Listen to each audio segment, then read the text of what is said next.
नमस्कार, मैं हरिकेश कुमार सिंह और आप देख रहे हैं न्यूज नशा।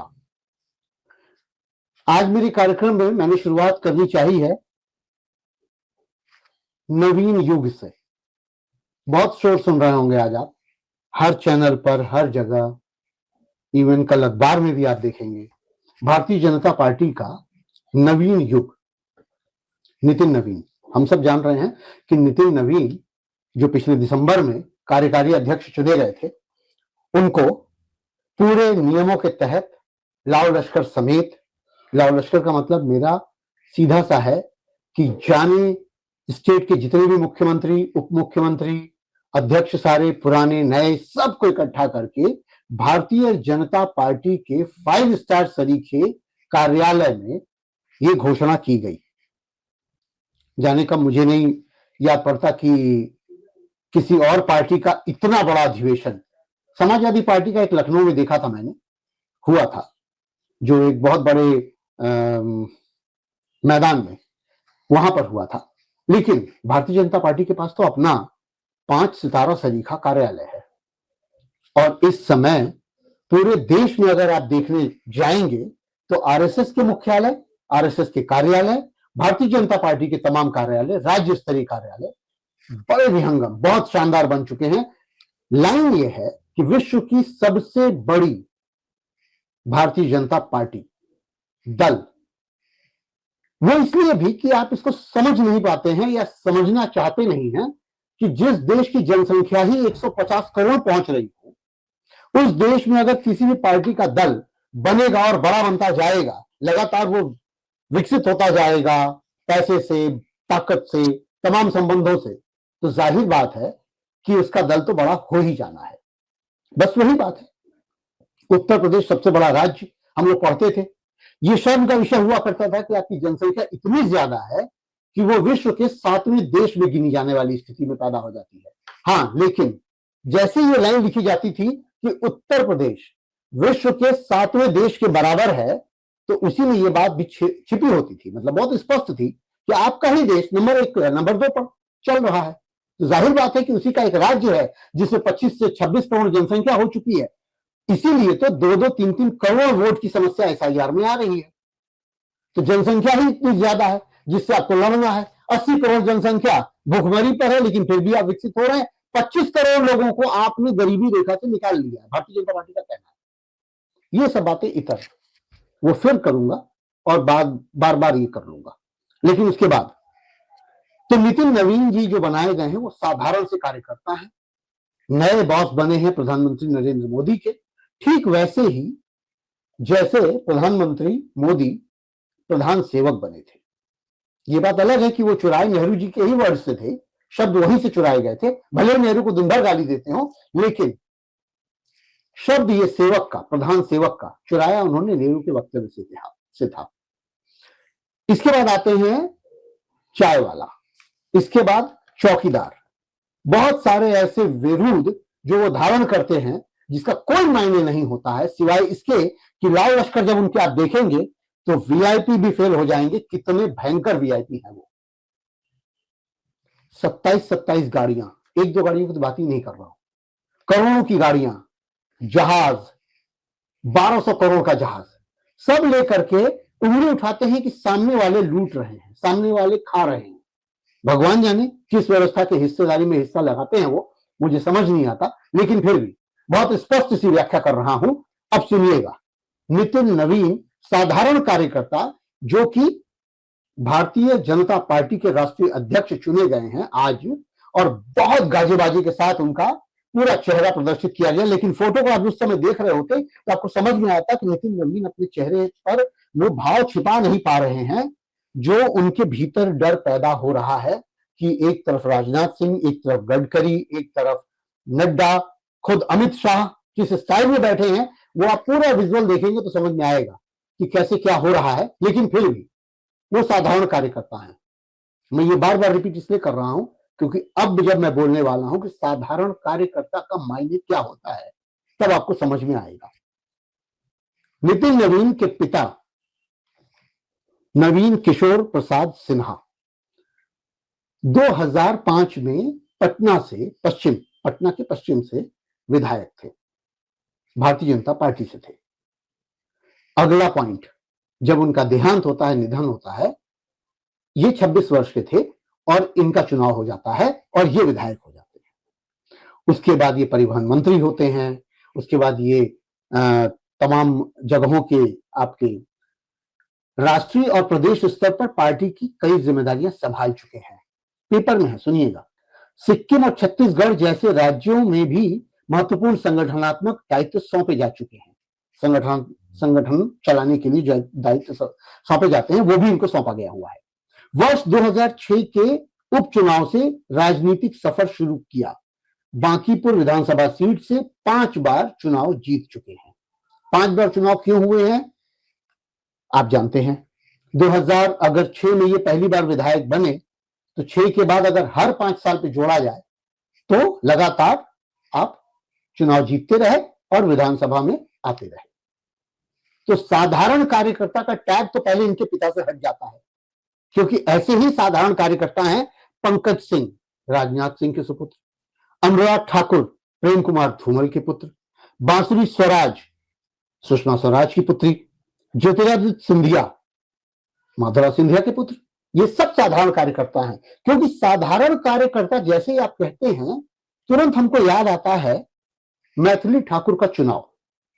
विधानसभा में 1 महीना पहले भारतीय जनता पार्टी स्वीकारती है, वो जाती हैं और पहुंच करके विधानसभा में चुनाव लड़ती हैं और जीत जाती है, विधायिका बन जाती है। ये साधारण कार्यकर्ता थी, समझ रहे हैं आप। एक गायिका मैथिली ठाकुर जो मिथिला की है, मिथिला क्षेत्र से विधानसभा जीतती है, लेकिन वहीं के तमाम कार्यकर्ता चीखते चिल्लाते रह जाते हैं कि ये टिकट इसको मिलना चाहिए, उसको मिलना चाहिए, जिसने एड़ी चोटी का जोर लगाया है पूरे क्षेत्र में, पर टिकट उनको नहीं दिया जाता। जाने कहां से विरोध लेकर के आ जाते हैं लोग और किनको किनको कहां पर जाकर के टिकट मिल जाता है और वो जीतते हैं। ये समस्या हर पार्टी में है। मैंने ये नहीं कहा कि भारतीय जनता पार्टी में ये समस्या है, समस्या हर पार्टी में है। लेकिन जब भारतीय जनता पार्टी स्टेज पर नरेंद्र मोदी जी लगातार ये बात बोलते हो कि अब मेरे नए बॉस नितिन नवीन है, नए बॉस नितिन नवीन, कितना सुनेंगे, कितना चलेंगे। जो मोहन भागवत की नहीं सुनते, जो लालकृष्ण आडवाणी की नहीं सुनते, जो अटल को समझते ही नहीं थे, जो तमाम चीजें अपने हिसाब से कर लिए हैं, वो कह रहे हैं कि हमारे नए बॉस जो है वो नितिन नवीन जी है। और बैठने की स्टाइल अगर आप देखे होंगे तो अमित शाह किस स्टाइल में बैठे थे। नए अध्यक्ष का चुनाव हो रहा है, जिनको बैठने की तभी छोड़िए, वो तो बात ही अलग है कि वो लोकसभा में और कैसे किस तरीके से शब्दों का प्रयोग करते हैं, कैसे बोलते हैं, उन सब बातों में बाद में जाएंगे। लेकिन अब मैं बात करता हूं 45 वर्षीय नितिन नवीन, युवा, निश्चित तौर पर 45 वर्ष के युवा अध्यक्ष चुने गए हैं। लेकिन अनुराग ठाकुर बहुत पहले यूथ भारतीय जनता पार्टी के अध्यक्ष रह चुके हैं, वो भी युवा थे। अब युवाओं की श्रेणी में जब हम आएंगे तो आप पहले तो ये जानिए कि भारतीय जनता पार्टी का कुल समय कितना हुआ है। 45 वर्ष। 45 वर्ष पहले 1980 में जब भारतीय जनता पार्टी अपने अध्यक्ष चुन रही थी तो उसके पास कौन थे चेहरे? अटल बिहारी वाजपेयी, लाल कृष्ण आडवाणी, मुरली मनोहर जोशी और राजनाथ सिंह। क्रमबद्ध तरीके से आप सूची उठाइएगा तो आपको मिलते चले जाएंगे कम से कम 6-6 वर्ष, 5-5 वर्ष, 2-2 बार यही लोग अध्यक्ष बने। बात आती है कि 45 वर्ष की ही तो पार्टी है और उसमें इतना नवीन अध्यक्ष चुन लिया गया। तो आपको मैं फिर से एक बार बता देता हूं, जब 1885 में पहली बार कांग्रेस अपना निर्माण कर रही थी, हर वर्ष उसके अध्यक्ष बदल रहे थे और 45 वर्ष में 45 अध्यक्ष, 44 अध्यक्ष अलग अलग थे। लिस्ट आपको फिर से सुना देता हूं, तब आपको समझ में आ जाएगा। यूसी बनर्जी, दादा भाई नौरोजी, तैयब जी, फिरोज शाह मेहता, सुरेंद्र नाथ बनर्जी, गोखले, मदन मोहन मालवीय, सरोजनी नायडू। पहली महिला अभी अध्यक्ष स्तर पर पहुंचे नहीं है आप। पहली महिला अध्यक्ष सरोजनी नायडू बनती हैं, 46 बरस की थी, ये 45वां ही साल था। यानी अभी तक तो आप महिला भी अध्यक्ष नहीं बना पाए हैं। अगली लाइन पर आ जाइए आप। नेहरू 41 वर्ष के थे, पटेल, बोस 40 से थोड़ा ही ज्यादा थे। कहने का तात्पर्य यह है कि जब पार्टी नवीन होती है तो उसमें बहुत सारे नवीन प्रयोग भी होते हैं। अब आप कहेंगे कि पिछले 14 साल से या 11 साल से, क्षमा करें, 11 साल से नरेंद्र मोदी जी प्रधानमंत्री बने हुए हैं, लेकिन इन प्रधानमंत्री के होने के बावजूद जो सिचुएशन आपकी नजर में है, जितने भी राज्य हैं उनके अध्यक्षों को चुन लीजिए। आपके पास लोग नहीं हैं तो आप कहां से अध्यक्ष बनाएंगे? मैं 1980 से ले 2000 तक की बात कर रहा हूं। जब आप पार्टी को खुला हुआ छोड़े हैं, इस बात की तारीफ मैं कर सकता हूं कि पार्टी एकदम ओपन माइंडेड चली और सबको शामिल करती चली गई। वो किसी भी पार्टी का नेता हो, कहीं का भी हो, चाहे वो अपराधी हो, चाहे वो गुंडा हो, चाहे वो माफिया हो, चाहे वो रेपिस्ट हो, चाहे वो भ्रष्टाचारी हो। कहते आप ये हैं कि हम भ्रष्टाचार बिल्कुल टॉलरेट नहीं करेंगे, लेकिन टॉलरेट तो छोड़िए, आप उन सबको शामिल कर जो पार्टियों से इतर दूसरी पार्टियों में हैं, क्योंकि आपके पास पार्टी की संख्या में लोग नहीं है। अगर आप नए लोगों को शामिल करना चाहते हैं तो पार्टी को ताकतवर बनाने के लिए तमाम ऐसे चेहरे जीत सकते हैं अपने अपने क्षेत्रों में, अपनी अपनी विधानसभा में, अपने अपनी लोकसभा में। आपने उन सबको शामिल किया, वरना दो सांसदों की भी पार्टी रह चुकी है भारतीय जनता पार्टी, ये भूलने की जरूरत नहीं।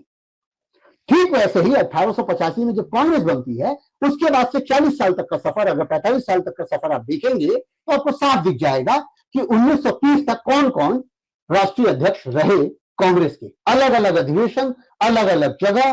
क्यों? क्योंकि विकास कर रही है पार्टी। अब आप कहेंगे कि भाई कांग्रेस जो है ये आप आजादी से पहले की बात कर रहे हैं, आजादी के बाद की बात करिए।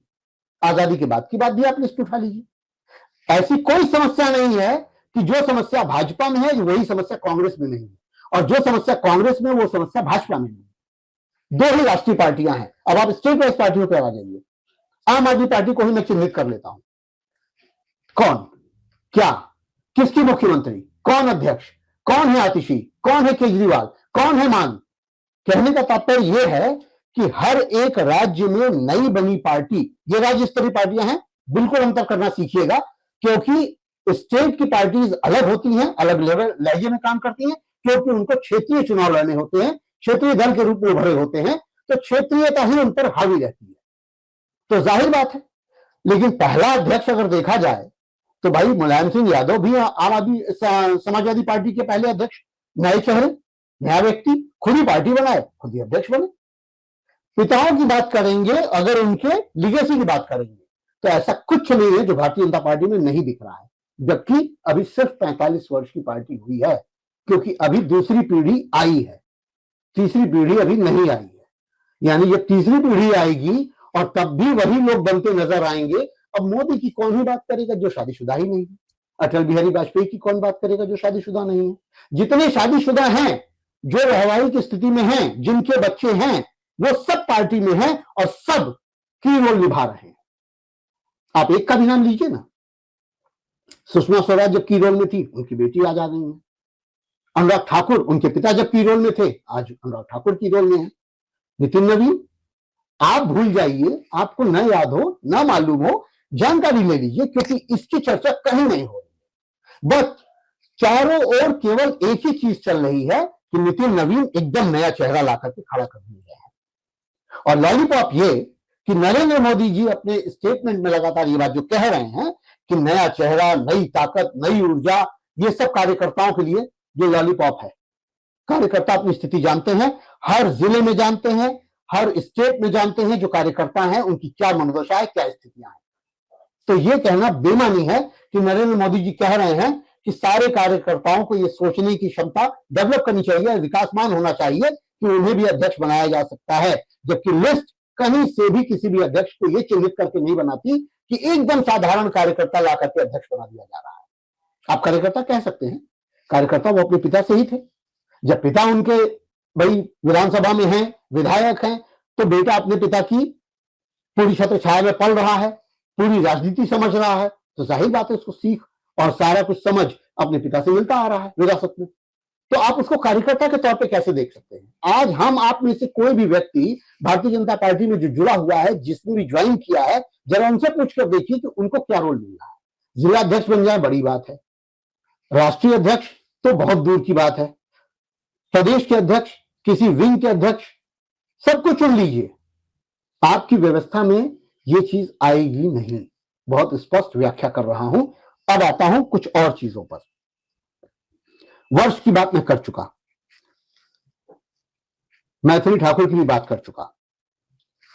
बात सिर्फ इतनी है कि जितनी भी पार्टियां, एक सवाल आया था कहीं से उड़ता हुआ कि जरा बताइए कि कितनी पार्टियां ऐसी हैं जिनके राष्ट्रीय अध्यक्ष इतने हैं, तो कितनी पार्टियां नेशनल स्तर पर है, कितनी पार्टियां राष्ट्रीय स्तर पर लड़ रही हैं, जरा ये भी कोई बता दे। राष्ट्रीय पार्टी हो जाने का दर्जा एक अलग मुद्दा है और राष्ट्रीय पार्टी होना एक अलग मुद्दा है। दर्जा मतलब हमारे यहां बहुत सिंपल है ना, कि 10% वोट आप पा जाइए, 3 से 4 राज्यों में आपके विधानसभा, विधायकी, लोकसभा इनके चुनाव हो जाएं, अगर एक एक दो सांसद आ जाते हैं, 10% चुनाव का कोरम पूरा कर लेते हैं, तो आप राष्ट्रीय पार्टी हो जाते हैं। लेकिन राष्ट्रीय पार्टी का मतलब ये हुआ कि मेरे हिसाब से सिंपली, क्यों, अगर आप उत्तर प्रदेश में लड़ रहे हैं तो क्या आप कर्नाटका में भी लड़कर जीत पा रहे हैं? वो चाहे समाजवादी पार्टी हो, चाहे आम आदमी पार्टी हो, चाहे वो भारतीय बसपा हो, चाहे वो एडीएम के, एआईडीएम के, तमाम पार्टियों की आप लिस्ट उठा के देखिए, राष्ट्रीय पार्टियों के नाम पर केवल कांग्रेस और भारतीय जनता पार्टी है। और हाँ, थोड़ा सा मार्क्सवादी को मान सकते थे, लेकिन मार्क्सवादी तो खत्म की दिशा में, समाप्ति की ओर है। तो ऐसी स्थिति में हम सिर्फ ये मान सकते हैं कि भारतीय जनता पार्टी वर्सेस कांग्रेस, यही तो पार्टियां हैं। 45 साल पुरानी हो चुकी है। हाँ, दिशा उसकी वही थी जो कांग्रेस की थी। शुरुआती दौर में कांग्रेस ने भी खुले दिल से सबको लिया, उसमें कोई भी हो, गोखले हो, चाहे आपके नौरोजी हो, चाहे अंग्रेज नेता हो, यूल वगैरह जो भी हैं, जॉर्ज यूल वगैरह, ये लोग भी अध्यक्ष बने। कहने का तात्पर्य यह है कि जिस समय कांग्रेस पार्टी अपनी निर्माण की स्थिति में थी, उस 40-50 वर्षों में कांग्रेस ने हर सोच, हर विचारधारा को कलेक्टिवली जगह दी, अपने स्थान दिए और सबको शामिल किया। वही काम भारतीय जनता पार्टी कर रही है। तो मैं बहुत अंतर नहीं मानता हूं। मेरा नजरिया यही कहता है कि भाई बहुत अंतर नहीं है दोनों में। तो अब आप कैसे उसको देखते हैं ये आप देख सकते हैं, लेकिन नितिन नवीन का बनना कोई ऐसा अमेजिंग नहीं है। हाँ, ये जरूर मैं कह सकता हूं कि नरेंद्र मोदी द्वारा बनाए गए जितने भी चीफ मिनिस्टर हैं, जहां जहां भी चुनाव हुए हैं, जो भी नए नए मुख्यमंत्री बनाए गए हैं, वो सिर्फ कठपुतली हैं। न उन्हें शब्दों का भान है, न उन्हें विचार का भान है, न वो क्या बोलते हैं इस बात का भान है। कोई लॉजिक बात नहीं करेंगे, इलॉजिकल स्टेटमेंट्स देंगे, चाहे वो रेखा गुप्ता हो, सीरीज में तो सारे ही, एक भी का नाम लेंगे सीरीज में तो सारे ही। आप किसी भी चीफ मिनिस्टर को ले लीजिए, मध्य प्रदेश को ले लीजिए, राजस्थान को ले लीजिए, आप दिल्ली को ले लीजिए, यहां तक कि आप यूपी को ले लीजिए, इन सब लोगों के स्टेटमेंट ऐसे ऐसे होते हैं जिसको सुन के समझ नहीं आता कि ये किस तरीके से बोल रहे हैं और क्या बोल रहे हैं, कुछ भी। और झूठ, जिस झूठ पर दूसरों पर केस होते हैं, वही झूठ ये खुद फैला रहे होते हैं। इनके ही झूठ आपने देखे होंगे छठ में पर्व में क्या हुआ था। यमुना नदी के किनारे एक नया तालाब, एक नया सेक्शन बना करके उसको दिखाया जा रहा था, यमुना क्लीन हो चुकी है, और सब सहयोग कर रहे थे। सारे जितने भी मीडिया हाउसेस थे सब सहयोग कर रहे थे इस बात को दिखाने के लिए कि देखिए कितनी साफ हो गई है यमुना। और उसके तुरंत बाद जब गंदी हो गई तो इन्होंने आरोप लगाना शुरू किया आम आदमी पार्टी पर कि इन्होंने अपने समय में जो गंदगी फैलाई थी उसी गंदगी को हम झेल रहे हैं। जबकि वास्तविकता यह है कि पोल्यूशन से मार खाते खाते इस समय हालत खराब है।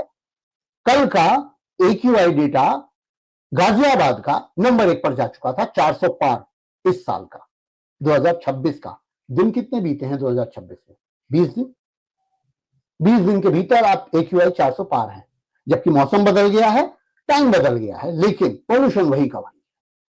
और सड़क पे गड्ढे, सड़क पे गंदगी, कंस्ट्रक्शन, गैप 4, गैप 3, चाहे जो आप लगा लें, उन सारी परिस्थितियों में एक ही जैसी कार्रवाई चल रही है। मणिकर्णिका घाट पर भी आपने देखा ही होगा, वो भी बहुत बड़ी समस्या थी। लेकिन जो झूठ फैलाया जा रहा है लगातार, जिस तरीके से ये स्टेटमेंट दिया जा रहा है, तमाम सपने दिखाए जा रहे हैं कार्यकर्ताओं को, ये जोश भरने के लिए हो सकता है। मैं फिर कह रहा हूं, अपने कार्यकर्ताओं को आप जोश भरने के लिए ये लाइन कह सकते हैं कि एक साधारण कार्यकर्ता भी जमीन से उठ करके हमारा राष्ट्रीय अध्यक्ष बन सकता है, लेकिन सच्चाई ये नहीं है। नरेंद्र मोदी कैसे बने हैं, कैसे पीएम बने, कौन बनाया सीएम, किस तरीके से उनके पीछे आए, कहानियां हैं। उन कहानियों में केवल आपको हम निर्देशित कर दे रहे हैं, छोटी छोटी सी बात आपको समझ में आ जाएगी। गोधरा कांड से पहले जब मुख्यमंत्री बने थे नरेंद्र मोदी, गृह मंत्री की हत्या हुई थी हरेन पांड्या की, उसके बाद अमित शाह गृह मंत्रालय संभाले थे।